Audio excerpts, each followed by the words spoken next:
can you share with our audience to wrap up this series, in kind of brief, what does it mean when we say the quadruple bottom line? And these are concepts that you have coined, Yep. and the return on people investment. And, you know, why are these concepts critically important for, I guess, the future viability and the impact of our work as HR, workplace wellness leaders, executive coaches, or maybe consultants?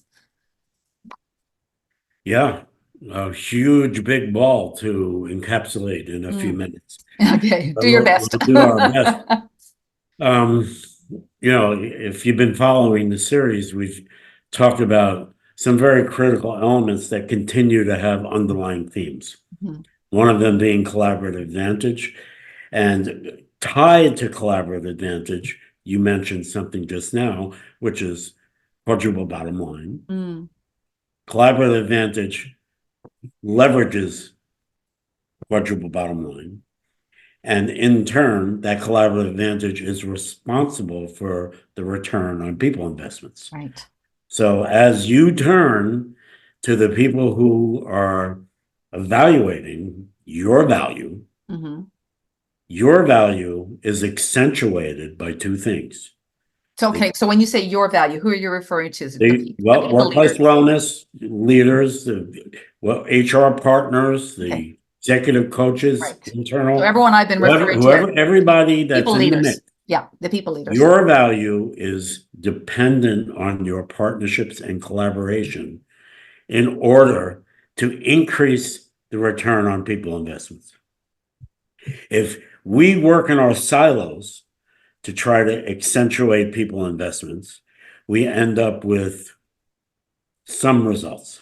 Hmm. If we work cross functionally, internally and externally, to one, increase the capacity of individual output, people managing, self managing themselves to be able to be well and perform at their highest level.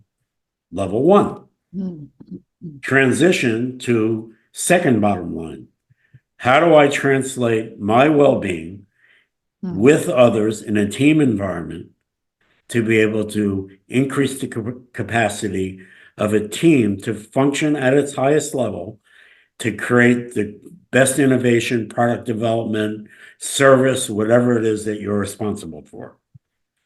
Third level, how do we increase the value to a given leader or a manager who has a team and has a person who is on that team where they can craft a culture of the team that increases their capacity by the virtue of each individual managing their well-being for both high performance at work and quality of life outside of work.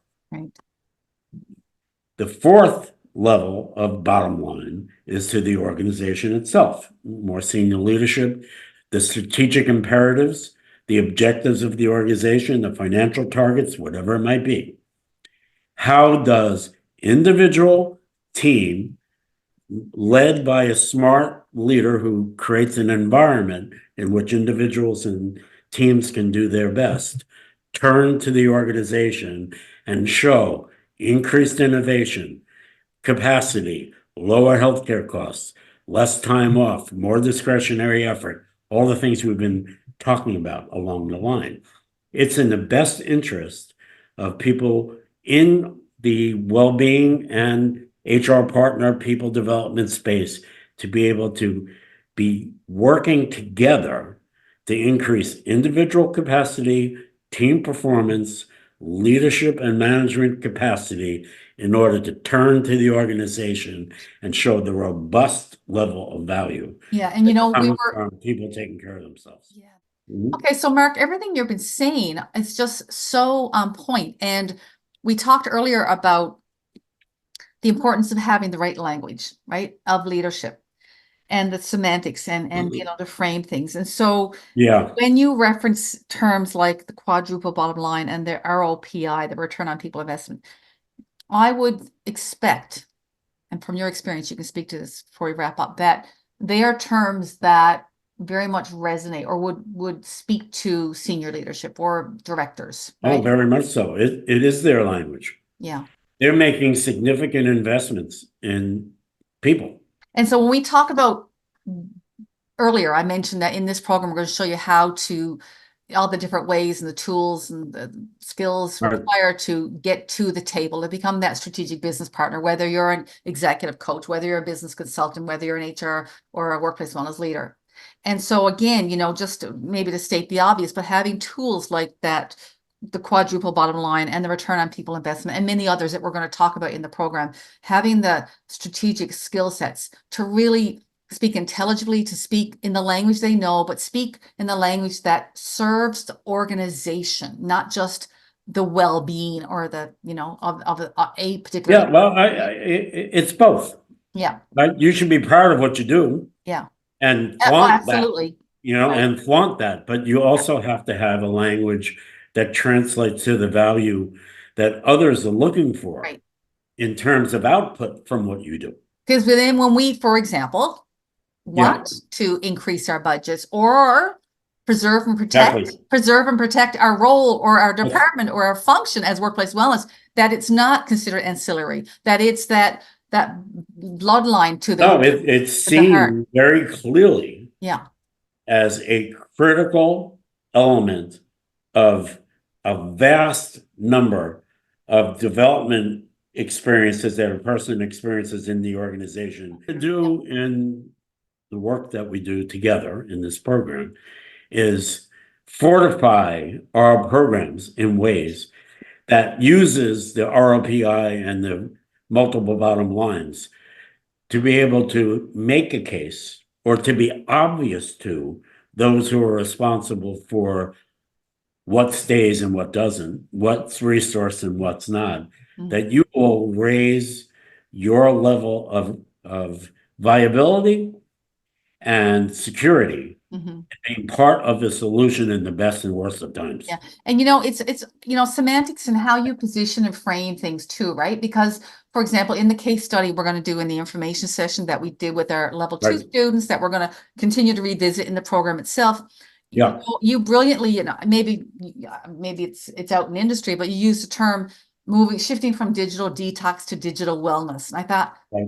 wow, I never thought, you think of digital detox devices are bad for us, right? But they can be for the good as well, right? And you positioned it like, yeah, like that. And so, Well, and it's across those bottom lines. So let's think yeah, about it that way.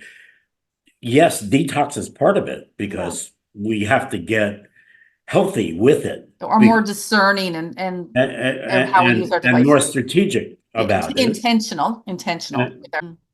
So we moved in the case study Mhm. from looking at it as a program that services detox for the right reasons to get healthier Right. about it, to moving to what is the impact of that on a team? And how can a team create, how would I say, agreements about utilization for the right reasons and supporting each other and creating a communication strategy between each other that honors, Which if you takes will. our work from being, say, the wellness level in terms of, Right. the personal well-being. Now we're talking going to the quadruple bottom line, the team level. And Right. so, and I was peeling away the layers of the onion with our group the other night with your help, in working through the case studies. And I say, well, so what? What does that mean then? Well, so what? So what? Till we got to the point that it really translated into the ultimate did. inherent benefit to the team, to the leader, to the organization, right? Right. So then in turn, the original program that an individual might have went to, dealing with, I'm a little bit too over committed to my device, and I'm going to go to see if I can find some ways that I can help myself and feel less stressed or overwhelmed or overloaded, if you will, from information. But there's two sides to that too, right? Now, I used an example in the program that there was a young Gen Z person in the room with me the other day who responded to a leader who had told them to shut their phone off and said, "Why? I'm taking notes." Yeah, there you go, right? right? And that was really a light bulb went on for me during that to say, things are situational and we have to communicate what these things mean to us, what the value is, its function Yeah. and its appropriateness, and not have biases Yeah. be determining how people talk to each other. And we're gonna wrap up now, but Yeah. something that you always drill in our conversations and with our students that you've been working with thus far in other programs is you use the digital detox or digital wellness as an example.